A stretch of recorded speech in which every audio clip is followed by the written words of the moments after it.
sometimes we forget the obvious. And the obvious has to be primary, and the primary is our relationship with Christ, number one. And we live in a world full of conflict, chaos, and change. And if a pastor gets so caught up in the whirlwind of change and conflict that he or she forgets to lift up Christ and call people to Christ, number one, and the church, number two, and this particular church, number three, in that order, then I think the Church of Christ gets out of balance. So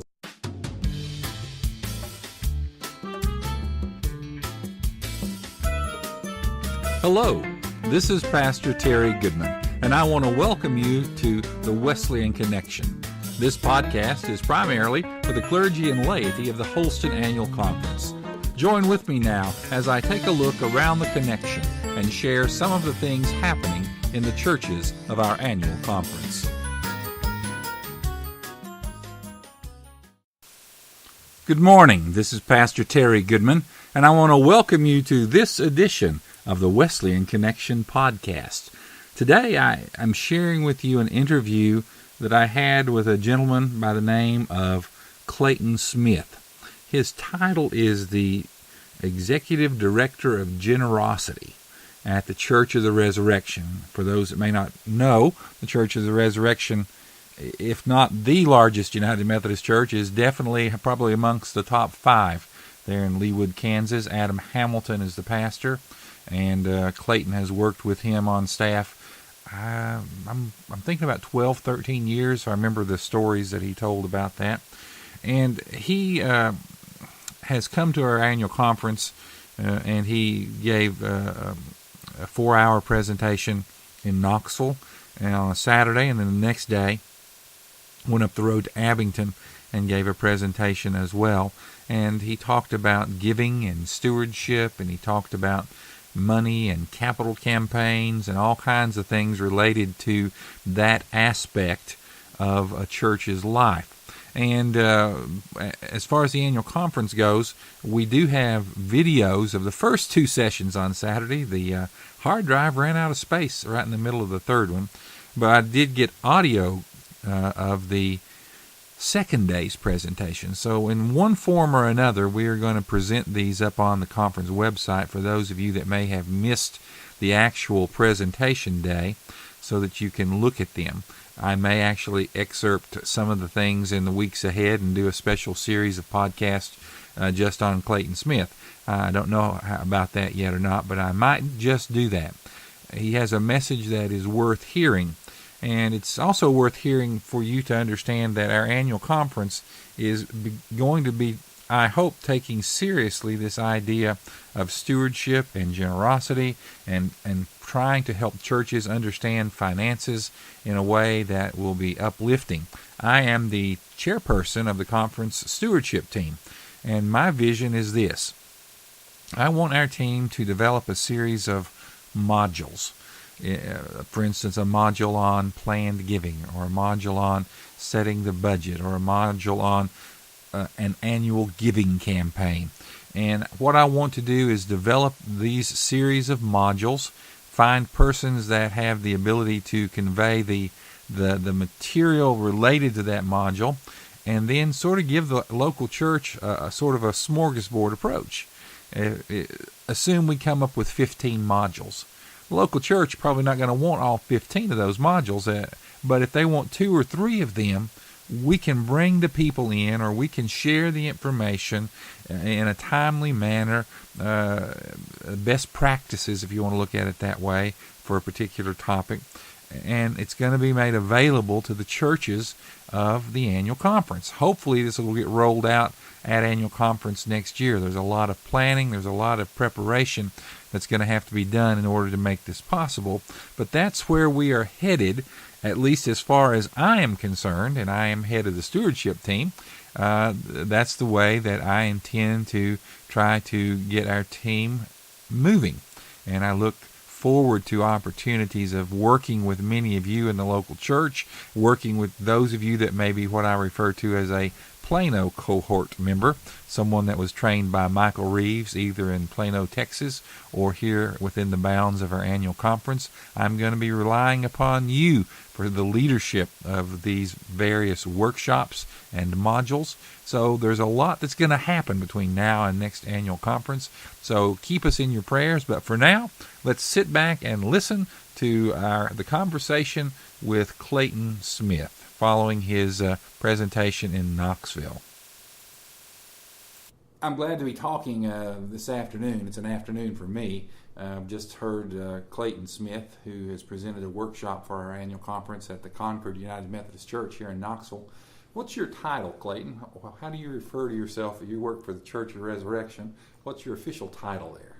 Well, I serve there as the Executive Pastor of Generosity, and I do several different things under that title. I direct our stewardship program and all our giving campaigns and our foundation, which receives legacy giving.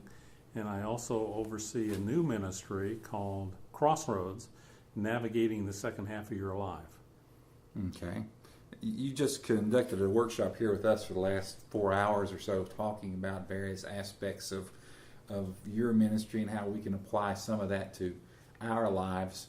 If you were to be asked by a local church to come in and to talk with them about being more intentional in their stewardship, what would be some of the things that maybe you would tell them?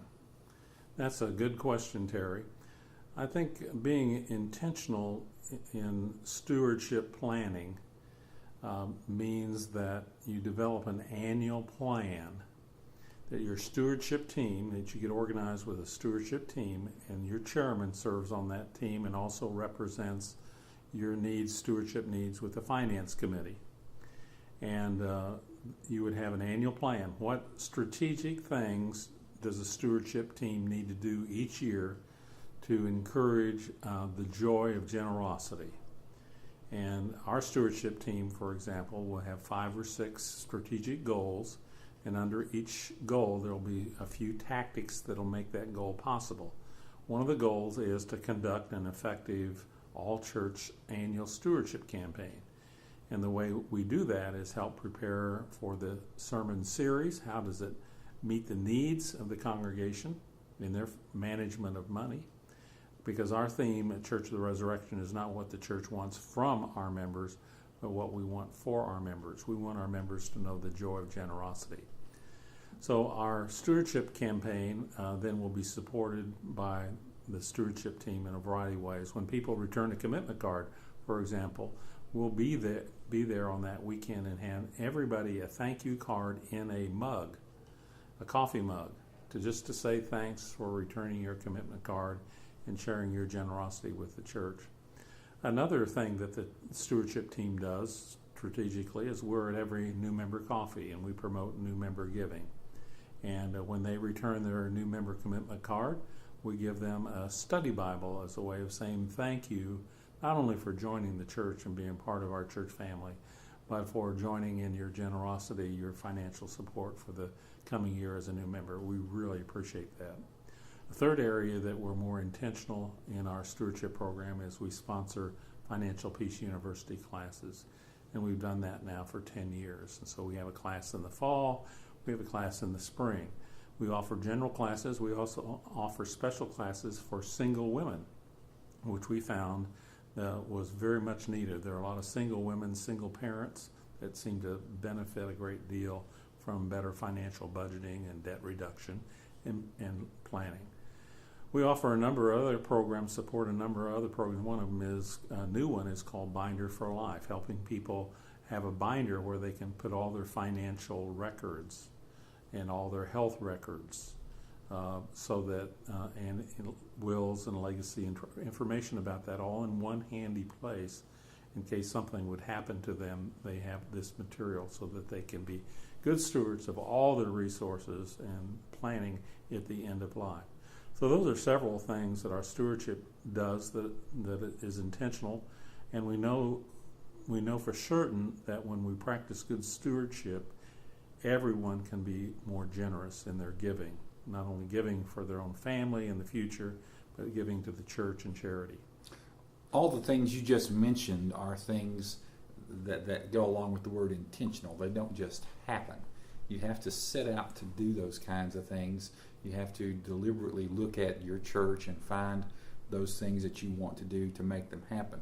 Which, as Methodists, Wesley was methodical for a reason, I think. And one of the things you brought up in the workshop today is you gave that famous Wesley quote where earn all you can, save all you can, give all you can. How do you think that quote impacts the lives of people today? How could it change their lives and the life of local churches if people took that quote seriously? Well, I think there's a lot of joy around our own Wesleyan heritage. And when we look back to the founding of the Methodist movement that impacted England with one of the greatest revival ever, and it impacted our country as the church grew and Methodism grew, it was these central teachings, these core teachings that John Wesley offered. I think that we should be grateful today for that rich heritage. We wouldn't have any church to worship in or have fellowship in or learn in if it weren't for the past generations who have been influenced by the teaching of John Wesley. I think most of us in our heritage have taken it seriously to make all you can, save all you can, give all you can,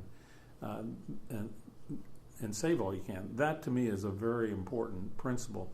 Matter of fact, several years ago, I Googled the word generosity because I was considering using it as my title rather than stewardship, instead of stewardship pastor, generosity pastor. So I Googled generosity, and honest to God, the first thing that came up on Google was John Wesley, generosity. Mm-hmm. Make, save, give all you can is very, very important. So I think generosity is a pretty powerful term, and sometimes we need a new term to ignite greater interest in the joy of generosity. And I think John Wesley would be pretty disappointed in most of us today because he would say we could do a whole lot better in the giving aspect and the saving. We're way too much in debt, obviously. Mm-hmm. One of the elements that you talked about today was leadership, and you said that leadership is a key element of a church in terms of its financial planning and its legacy planning and other things. You talked about the role of the pastor, that if a church doesn't have a pastor that's going to get on board with this, it's going to be difficult. But what about the role of the laity? What kind of leadership do you hope the laity could give to a local church in terms of giving and legacy giving and giving to the general fund or giving to a capital fund? How does the role of the leadership of the laity, what does that look like? Well, one time I was a campus pastor, and obviously I gave leadership to the campus ministry. And I discovered every year we would get a new year of college students. And as I worked with those freshmen, and they grew in their leadership ability, and they became sophomores, and then they began attracting other students who had like spiritual interests, and it began to multiply in that campus ministry setting. So one year I had 10 leaders, the next year I had 20, the next year I had 30. The leadership multiplies. So for pastors have got to be the role model. So if you can get the best leaders possible to come around your stewardship and your finance, your memorial, your legacy giving programs, the best leaders there, they'll attract other leaders, and it'll multiply and multiply and multiply, and you'll have a growing emphasis of quality leaders. A bad leader will scare people away, and we have to be real careful in the church that we have leaders who are dedicated and will witness and share their faith in ways that can really excite other leaders to your ministry. So I think each pastor can bring good leaders around him or herself, and those leaders will attract other leaders. Also, I think when you get acquainted with a new visitor or a new member, you need to ask those leadership questions, and you need to find out where their passion, where their dream is. And if you can match the leadership needs of the church to their passion or their dream or their previous experience, you have a win-win. you talked about some strategic questions, and you raised three in your presentation. Why do people need Christ? Why do people need the church? And why do people need this particular church? How, you're not only, you've been a pastor for quite a number of years. You've been a lead pastor at churches. You're serving on staff with other pastors now. You're an executive pastor. How would you maybe define, or what is it that why are those questions important to ask? Why do people need Christ? Why do we need the church? And why do people need this particular church? Why did you think those were such important questions? I think those are defining questions, whether or not you're relating to a non and nominal person who is considering becoming a Christian, or you're relating to the average person in the pew, or you're trying to communicate with a group of church leaders. Because sometimes we forget the obvious. And the obvious has to be primary, and the primary is our relationship with Christ, number one. And we live in a world full of conflict, chaos, and change. And if a pastor gets so caught up in the whirlwind of change and conflict that he or she forgets to lift up Christ and call people to Christ, number one, and the church, number two, and this particular church, number three, in that order, then I think the Church of Christ gets out of balance. So it's not about just serving the church. It's not just about serving this particular church. It's about serving Christ in the church where you're called by God. And I think today there are so many people church shop, and in church shopping, I think we've become a consumer society, and we're missing the main thing. What is the main thing? You've heard that in annual conference, that we need to make the main thing, and the main thing is if we can bring people to Christ. And if they know Christ is real in their lives, they're not going to be easily persuaded to get mad and leave the church. They're not going to easily be persuaded to stop giving to the church. They're not going to be easily persuaded to stop in their leadership of the church, because their commitment to Christ is going to involve a deeper devotion. And I'm saying it's like marriage. Sometimes I'm not the best husband, or sometimes my wife is not the best wife. We make mistakes in what we say or how we say it, or we don't remember to say it, happy anniversary or whatever. Well, the glue is our relationship with Christ and our commitment to Christ in that relationship. So it's like a triangle. Christ is at the top of that triangle. And our relationship to Christ's body and believers is universal. Our fellow Christians of other denominations. But this particular church is where we call our church home. This is where it becomes real. So those commitments provide to me a glue of God's grace to hold us together even when we may be fragile or broken.